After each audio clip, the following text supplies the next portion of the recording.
दोस्तों, सरकारी कर्मचारियों के लिए पुरानी पेंशन योजना की फिर से बहाली।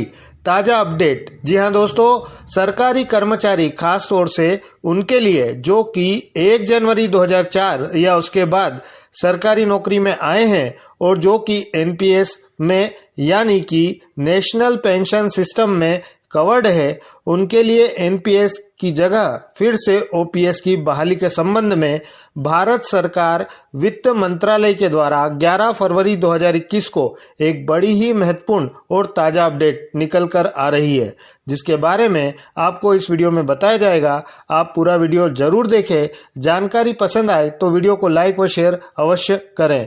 जैसा कि आप यहां पर देख पा रहे हैं, भारत सरकार वित्त मंत्रालय के द्वारा 11 फरवरी 2021 को जारी किया गया एक बेहद ही महत्वपूर्ण लेटर। उसका सब्जेक्ट भी आप यहां पर देख सकते हैं, representation received for consideration of abolition of national pension system and for restoration of old pension scheme. जी हाँ दोस्तों, यानी कि एनपीएस को खत्म करके उसकी जगह पर सरकारी कर्मचारियों के लिए ओल्ड पेंशन स्कीम को फिर से लागू किए जाने के संबंध में वित्त मंत्रालय के द्वारा जानकारी यहाँ पर दी गई है।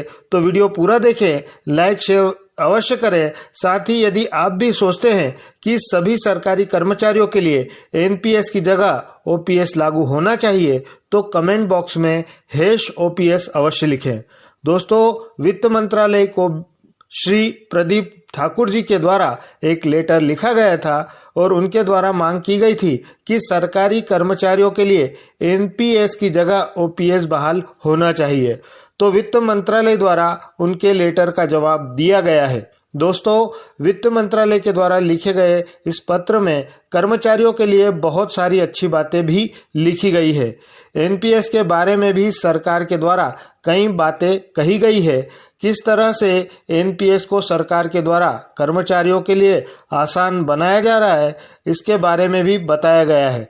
इसके अलावा ओल्ड पेंशन स्कीम को लागू किया जाएगा या नहीं, यह भी बताया गया है। सबसे पहले इस पत्र में वित्त मंत्रालय द्वारा कहा गया है कि एनपीएस सरकार के द्वारा लिया गया एक नीतिगत निर्णय है, क्योंकि सरकार पर पेंशन का बोझ काफ़ी ज़्यादा पड़ रहा था और उसी बोझ को कम करने के लिए सरकार के द्वारा एनपीएस को लागू किया गया था। तो यह यहाँ पर एक पॉलिसी डिसीजन है, ऐसा सरकार का कहना है। एनपीएस को लागू करने का यह एक निर्णय नीतिगत निर्णय के रूप में सरकार के द्वारा बताया गया है।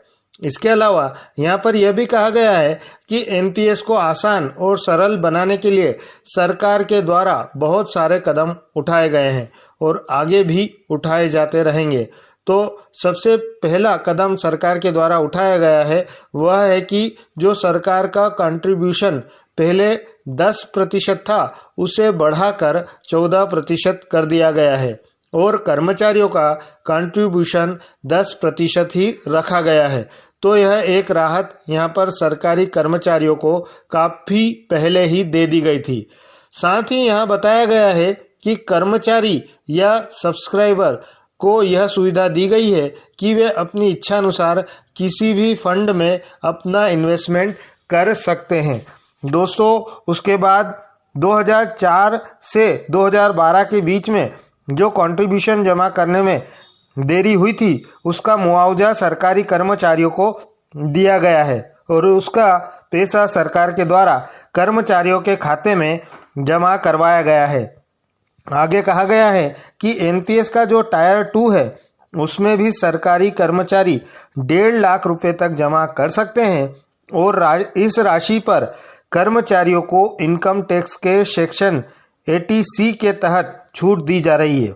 उसके बाद आगे कहा गया है कि विड्रॉल के समय जो 40% की छूट इनकम टैक्स में मिल रही थी, उसे अब कर्मचारियों के लिए 60% कर दिया गया है और विड्रॉल में सारा पैसा यदि कर्मचारी निकालता है तो उसे टैक्स नहीं देना होगा।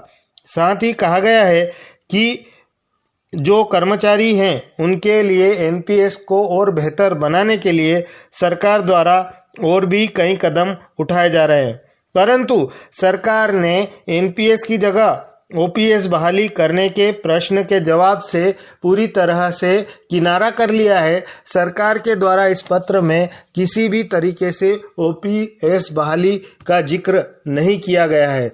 सकारात्मक जवाब सरकार के द्वारा ओपीएस बहाली को लेकर के